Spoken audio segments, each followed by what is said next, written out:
បងនាំទស្សនវិជ្ជាចំការមិនចំការមកដើមទៅយងចេកនេះផ្លែដំបងណាបងផ្លែដំបងតែមុននឹងដោះយងចេកនឹងចេញមកគឺធំណាស់បន្ទាប់មកវាបែកចេញជាចេកនេះគេហៅចេកភ្នំហើយនេះអត់ដឹងថាបានផល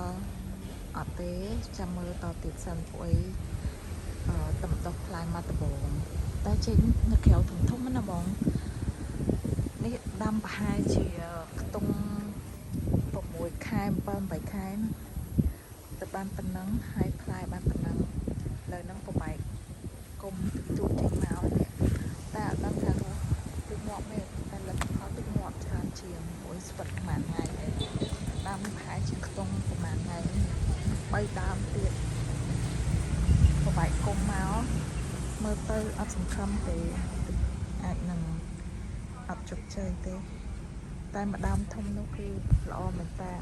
យងល្អ